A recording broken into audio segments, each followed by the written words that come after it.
रहीम। आज हम land revenue act का आर्टिकल 39 पढ़ेंगे, लैंड रेवेन्यू एक्ट 1967। उसके अंदर जो है रिकॉर्ड ऑफ राइट यानी कि रिकॉर्ड ऑफ राइट के मतलब उसमें बताया गया है, उसका टाइटल यही है। और उसके विरासत की जो मतलब जब भी आपको ज़रूरत पड़ती है तो आप सबसे पहले जो है वो किसी लायर के पास जाते हैं तो आपको मिसल मियादी यानी कि जमा बंदी रिकॉर्ड ऑफ राइट लाने को कहता है मुतलका पटवार से। तो ये होता क्या है, इसमें क्या क्या चीज़ इंक्लूड होती हैं, तो ये समझना बहुत ज़रूरी है। उसकी जो सबसे पहली उसमें लाइन, उसका पॉइंट ए है, वो है the save and otherwise provided by the chapter there shall be a record of right of each state. यानी कि उसके अंदर जो मौजूदा रिकॉर्ड जो आपकी ज़मीन है उसका जो पटवारी है या ये सरकारी सतह का होता है, उसके अंदर वो आपका जो रिकॉर्ड होगा ज़मीन से मुतल्लक वो इसके अंदर इंक्लूड करेगा, शामिल करेगा। यानी कि जब भी आप जाएंगे अपना जो नंबर बताएंगे आपको, जो आपके जो ज़मीन का वो रिकॉर्ड आपको जो पीरियडिक रिकॉर्ड हर 4 साल के बाद बनता है वो मिलेगा।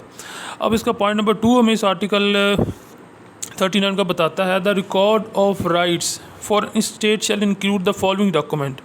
कि जो रिकॉर्ड ऑफ राइट है उसमें ये जो मौजूदा मालूमात होना ज़रूर होंगी, नेमली जिनका नाम है a statement showing so far as may be practicable. जो उसका सब एक आगे है कि the person who are land owner, के जो पर्सन लैंड ओनर है यानी कि जो मालिक है या टीनेंट है, ठीक हो गया, और who are entitled to receive any of the rents, यानी कि जो भी उस जगह का किराया वसूल कर रहा है, जो प्रॉफिट और प्रोड्यूस ऑफ एन स्टेट या किसी से उसका मुनाफा ले रहा है उस ज़मीन का, तो उसका नाम उसके अंदर जो भी, यानी कि इसका कहने का मतलब ये है कि जो भी मौजूदा लैंड ओनर होगा उसके अंदर जो भी मौजूदा होगा, चाहे वो टेनेंट की शक्ल में, चाहे वो असल मालिक है, चाहे वो कोई मुख्तार ख़ास आम की शक्ल में है, तो उसका नाम जो है वहाँ पर ज़रूर मेंशन होगा कि यह भी इसके ऊपर मालिको काबज़ है। ठीक हो गया। नंबर 2 आ गया, the nature and extent of the interest of those person and the condition and liabilities attaching to, यानी कि कोई भी आदमी जो किसी भी तरीके से इसकी ज़मीन के साथ अटैच है, प्रॉफिट के हिसाब से अटैच है, ज़ाती वजह से अटैच है, तो उसका जो ज़रूर नाम होगा। नंबर 3, द रेंट, जो किराया है, लैंड रेवेन्यू जो उसके ऊपर जो मुहासल हैं लैंड रेवेन्यू को, जो रेट्स हैं उसके ऊपर लगे हुए, जो भी उसके ऊपर केसेस हैं, जो किसी भी शक्ल से इसका लैंड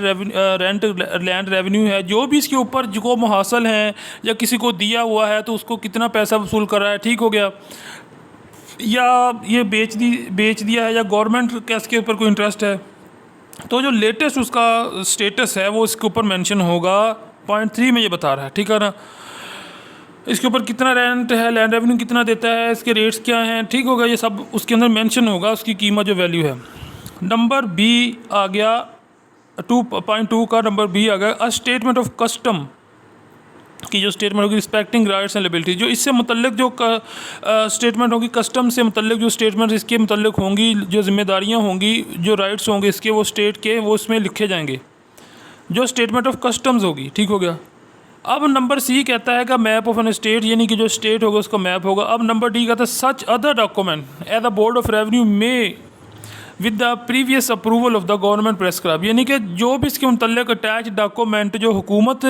की तरफ से होंगी, बोर्ड ऑफ रेवेन्यू ने लगाई होंगी, वो इसके साथ अटैच होंगी। यानी कि जो भी इसकी हालत होगी, मौजूदा स्टेटस होगा, उसके हिसाब से जिस तरह ये मौजूदा हालत में है, किसके कब्ज़े में कुछ भी है, तो ये इनके बोर्ड ऑफ रेवेन्यू जो एडिशनल ऐड करेगा वो भी इसके साथ अटैच होगा। तो ये 39 record of right documents include therein कहता है कि इसके अंदर जो है वो ये कुछ होगा। अगर किसी बात की समझ नहीं लगी तो आप मुझसे कमेंट में पूछ सकते हैं, इंशाल्लाह आपको अच्छा जवाब मिलेगा। और हमारा चैनल गुरु बोलता को ज़रूर सब्सक्राइब कर लें, देखते रहिए। Thanks for watching.